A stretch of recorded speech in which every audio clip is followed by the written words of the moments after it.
জয় শ্রী রাধে। সকলের চরণে কোটি কোটি প্রণাম। আপনাদের চরণ আশ্রয় করে আজকে রাম নবমী তিথি। পরিত্রাণায় সাধুনাং বিনাশায় চ দুষ্কৃতম ধর্ম সংস্থাপনার্থায় সম্ভাবামি যুগে যুগে। গীতার বাণী। হরে কৃষ্ণ। রামচন্দ্র যখন জন্মালেন আপনারা সবই জানেন, ছোট্ট করে বলি। রামচন্দ্র জন্মগ্রহণ করেছেন, এদিকে বশিষ্ঠ মুনি তিনি বিপদে পড়েছেন, ঘোর বিপদে। তিনি হলেন শ্রী গুরুদেব। দশরথের শ্রী গুরুদেব হলেন বশিষ্ঠ মুনি।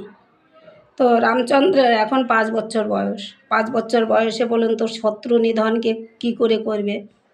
কিন্তু বশিষ্ঠ মুনি এসে বললেন, জয় জয় হোক, দশরথের জয় হোক। তো গুরুদেবকে খুব যত্ন আহ্বান করলেন, চরণ অর্ঘ্য সেবন করলেন। সেবন করে খুব আদর স্নেহে বসবার জায়গা দিলেন, দিয়ে বললেন, বলুন গুরুদেব, আপনার জন্য আমি কি করতে পারি? তা বললেন, তুমি কুমণ্ডলে জল নাও, জল নিয়ে তুমি প্রতিজ্ঞা করো, আমি যা চাইবো তুমি আমাকে তাই দেবে। তা উনি বললেন, প্রতিজ্ঞা করতে হবে না, গুরু শিষ্যের ব্যাপার, আমি কেন প্রতিজ্ঞা করব? আপনি আমার কাছে বলুন আমি কি করতে পারি। তো তোমার শ্রীরামচন্দ্র লক্ষণকে আমাকে দিতে হবে। কেন? তারকা নামে এক রাক্ষসীর অত্যাচারে পৃথিবী ধরা টলমল টলমল করছে। ভয় পেয়ে গেলেন, কত সাধনার ধন আমার শ্রীরাম লক্ষণ, আমার প্রাণ দিতে পারি গুরুদেব, কিন্তু আমি তো রামচন্দ্রকে দিতে পারবো না, রাম লক্ষণকে আমি দিতে পারবো না। ওই শত্রু নিধন করতে যদি আমার সন্তান নিধন হয়ে যায়। হরে কৃষ্ণ। রাম হেন ধন যে করে তেজনে তারি কি জীবনে আস, তার বাচ্চাতে কি ফল মরণে মঙ্গলে কহে দ্বিজ চণ্ডীদাস। রামকে ত্যাগ করা যাবে না। হরে কৃষ্ণ। রামকে ত্যাগ করা যাবে না, তাহলে এখন কি করা যাবে? তিনি ছলনা করে ভরত শত্রুঘ্নকে পাঠিয়ে দিলেন। কিছু দূর গিয়ে জিজ্ঞাসা করলেন যে তোমরা তো রাম লক্ষণ? বললেন, হ্যাঁ আমরা রাম লক্ষণ।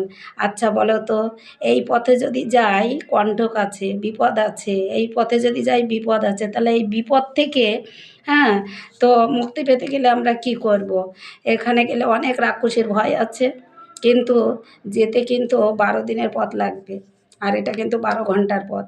তখন বলে বসলেন, গুরুদেব, নিষ্কণ্ঠের বেরো ভালো, যেখানে কাটা নেই বিপদ নেই সেই পথটাই শ্রেয়।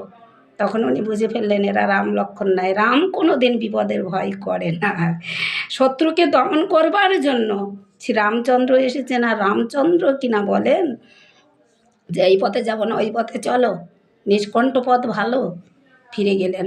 এবার বললেন, আমি তোমাকে ভস্য করে দেবো, এই দেখো কুমণ্ডলের জল নিয়েছি, কুমণ্ডলের জল নিয়ে এবার আমি তোমার গায়ে ছিটিয়ে দেবো, তুমি ভস্য হয়ে যাবে। রাম লক্ষণকে তুমি আমাকে দাওনি, এটা দিয়েছ ভরত শত্রুঘ্নকে।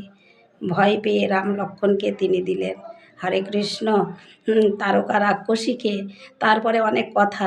তো যাই হোক, ভিডিও লং হয়ে যাবে, আমি ছোট্ট করে বলি যে যদি বিপদ থেকে মুক্তি পেতে চান আর রাক্ষসীকে যদি বধ করতে চান, আজকে সেই রামনবমী তিথি রামচন্দ্রের উদ্দেশ্যে একটু দুধের ক্ষীর, একটু পায়েস তৈরি করে রামচন্দ্রকে নিবেদন করুন। আপনাদের কোনো তাবিজ কবজ ওষুধ কিছুর প্রয়োজন নাই। জয় শ্রীরাম।